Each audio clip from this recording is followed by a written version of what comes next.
What if branding was as simple as showing up as your authentic self, your true identity?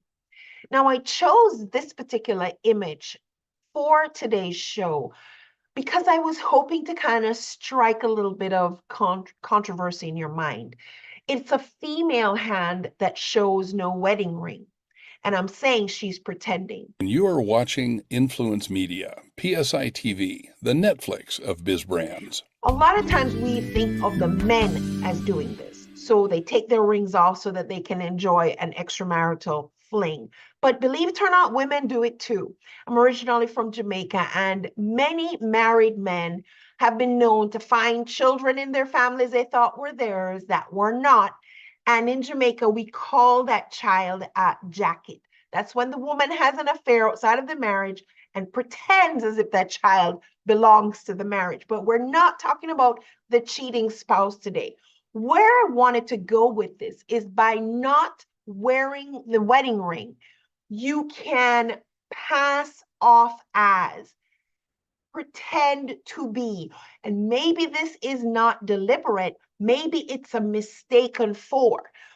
But if we're not very clear about our brand identity, these are some of the things that can happen. So what if branding was as simple as being deliberate about showing up as your true authentic self, not a pretense, your true authentic self? Let's take a look at this.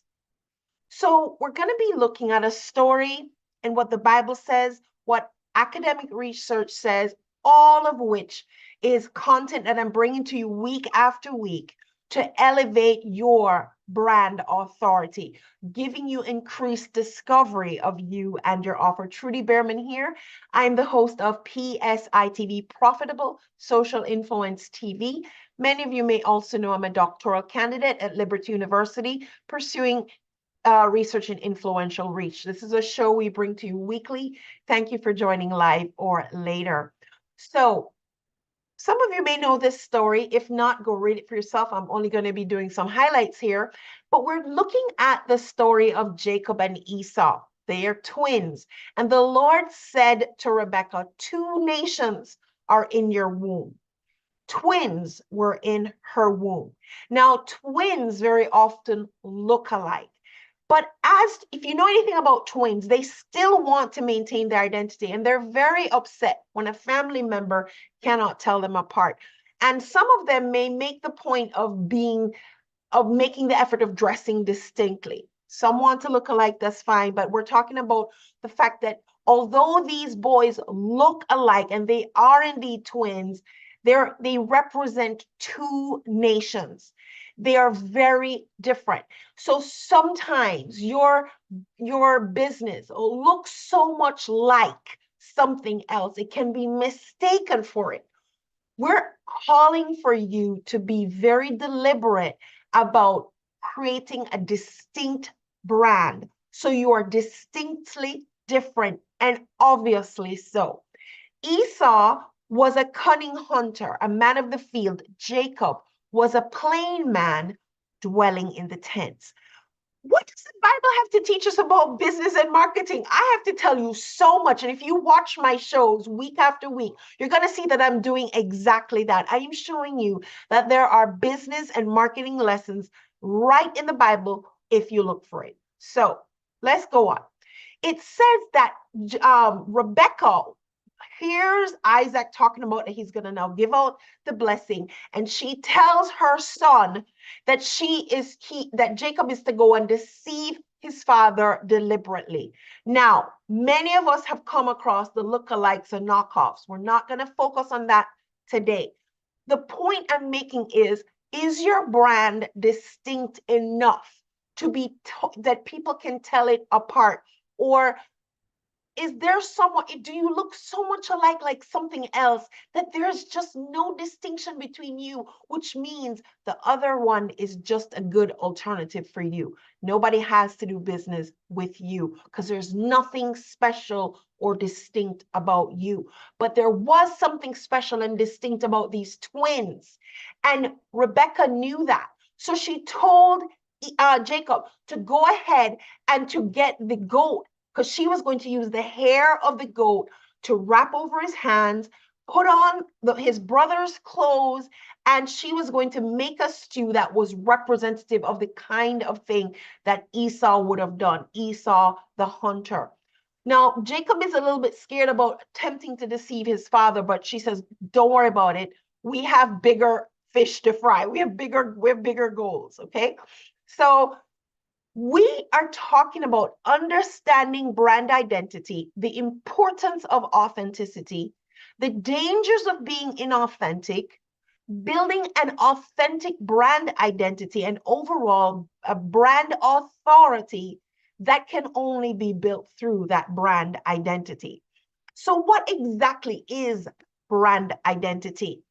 So brand identity in a nutshell is an identity that encompasses the unique set of characteristics that distinguish a brand and shape how it is perceived by consumers. Now, remember, Rebecca told Jacob to go and put the hair of the goat on his arm and the back of his neck and to wear the clothing of his brother because she knew she had to deceive Isaac, because he had to perceive Jacob as if he were Esau. So the fact is that these two boys are so distinct that Jacob has, although they look alike, born the same day, have the same parents, brought up in the same home environment, they are very distinct, different people. And to fool Isaac, Rebecca had to do some things to mimic, imitate. And this is where you'll find that those luxury brands get imitated all the time because people want to use a cheap and easy way to grab some of that brand equity. But for those of you who are being authentic and trying to just, because guess what? Even when there are knockoffs, people still will, if they can identify that knockoff, people want the authentic thing. So let's talk about the authenticity. So the brand identity is how you are perceived by consumers, and you want to be perceived as distinctly different from the next guy. Even if on the surface it may appear that you're very similar, there's got to be some distinctions that make you very different from your business twin. So brand identity is the essence of what the brand stands for. And how do we talk about what a brand stands for? What a brand stands for is picked up in its values, its personality, and its visual elements. Now, there's more to it than that, but we're for the sake of time and being concise, we're going to focus on these today. So let's look at the values of personality, the visual element. So purpose and values are what you stand for. Now let's go back to the example of Esau and Jacob. Remember, Esau was a man of the field. He was a hunter. Esau's value and purpose, he was adventurous. That's what he was all about, the risk and the excitement and the adventure. Jacob, on the other hand, was a quiet man who stayed in the tents. But remember, he had Jacob sell him his birthright because Jacob had his eyes on a bigger prize. Jacob's focus was power and wealth. We'll see later on how he got wealth for himself through his Uncle Laban, but that's another conversation for another day. So although these boys are twins, look very much alike in many ways, they are very, very different in their purpose and their value. They're also another thing that is for brand distinction is your brand personality. Now, this may seem weird, but your brand can have a personality. So over here at PSI TV, we use black and gold, which black and gold was a deliberate choice because black tends to stand for power and gold stands for luxury. So that is part of why we incorporated those colors into our brand. You'll see that even, the colors of orange for Home Depot and purple for Yahoo, these are very deliberate on the marketing spectrum of colors, and they actually mean something, and they feed into the personality of the brand. Now, when it comes to the personality of the brand, it is what does your brand trigger emotionally when connecting with others. Now, for Esau and Jacob, or twins for today, Esau's personality was the fighter, whereas Jacob was the lover. Okay, and you see how he worked so hard for his wife in future stories. So Jacob, the lover, those are the personality, emotional connections. Then what about the visual elements? So the visual elements, which are part of the brand identity, helps with instant visual recognition. We can easily, quickly tell Coca-Cola and Pepsi very differently, even if we may not be able to quickly identify them in a cup that doesn't have the brand logos on it. So I've seen many of those tests. They put the Pepsi and the Coke in different cups, and some people cannot pick out which is which. But with the visual elements, it's very quick, very easy. When it comes to our boys, again, Esau and Jacob, Esau's visual elements was he was hairy and he wore hunting gear. Jacob, on the other hand, was a smooth man and he was not dressed for the outdoors. Let's say he was well dressed. Now, and one more aspect that I wanted to just throw in there was message and tone. So when it comes to message and tone, that's the communication style. Some of you have been very silent, and so you may have a communication style, but you're not communicating it with others. So you really need to stand out through your communication style. That's one way to stand out. And when it comes to Esau and Jacob, they also had distinct voices. So let's look at that. It says when, as Isaac is getting ready to give the blessing, and Jacob is all dolled up to imitate his brother Esau, Isaac senses that something is not quite right. So he says, and Jacob went near unto Isaac his father and felt him. And he said, the voice is Jacob's voice, but this is the hand of Esau. Remember now, Jacob accomplished that by deliberately putting the hair of the goat on his arm, because their voices were very distinct. But in order to fool his father, he had to get an element that was very believable. And I promise you, when a brand is trying to imitate a luxury brand, the knockoff may be very close, but those who know the real deal will be able to tell it apart. So go read up some more on this story on your own in Genesis 26 and 27, but let's keep going.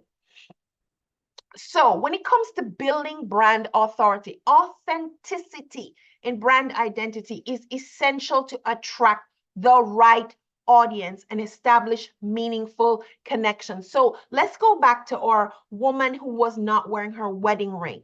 Now, I am wearing mine, as you can see. I was hospitalized some time ago, and during that time, my fingers got very swollen, and it was a challenge to get my rings off, but we got them off, and I couldn't wear my rings for a long time. Was I any less married because I didn't have the rings on? No. However, what got me to go and spend the money to go and extend my bands, because it was several months I couldn't wear them. And I was being approached by men that unwanted, I did not want their attention. I'm a very happily married woman. And I realized that I seemed like fair game to them. I was not wearing my wedding band. I was out and about, and these men were, as some brazen men will, they approached me. And I just decided I'm going to spend the money to get the extension of the gold to make my bands a little bit bigger so that they would fit me, because my fingers had now expanded as a result of all this medication stuff. So the point is, you want to attract the right audience. You see, if you are not identifying authentically as who you are, you might inadvertently attract the wrong audience. So you don't want to send mixed messages. Similarly, you can't pretend to be that your brand is fun and exciting, and then when people come, everything is bland and boring. So you want authenticity. You want to attract the right audience. Listen, there are stores that when you walk in, immediately you know that it's going to attract those emo kids, the ones who wear the black stuff, because that's what the store is filled with. It's filled with the black and the silver and the colors and that kind of thing. It's clearly stating who their audience is. And then you can go into, say, a Lane Bryant, and all the sizes are 14 plus. They're calling for theirs. It's a women's store. It's a plus size women's store, because they have brand authenticity built in. Point is, authenticity in brand identity is going to attract your ideal and very, very specific audience. And that is ideally what you want to go for. So here is peer-reviewed research. I put some clips here. It's looking at what is in a brand. Now, this particular research was done on establishing a new brand framework with regard to universities, because when it comes to higher education, sometimes, you know, there are some higher education institutions that have name recognition like Yale and Princeton and MIT, but for the most part, all the other institutions that are around for us, most of us is like, they're not much different from each other. And it might boil down to the convenience of, you know, a price or something. But when it comes to those name brand recognitions, it definitely piques your attention, and you already know that if this person says they went to this school, if they went to MIT, they're likely in the engineering math space, that kind of a thing. So this peer-reviewed research talks about what is in a brand, and it says there can be no conception of a successful business without an apt depiction of that organization in branding terms. Otherwise, you're no different from the next one. So your branding terms is going to be your distinction. And brand, guys, again, I've said it before, but for the sake of, in case you haven't seen any of those shows, your brand is not just your logo. The logo is a part of the brand. It's a visual element of the brand. It is not the brand.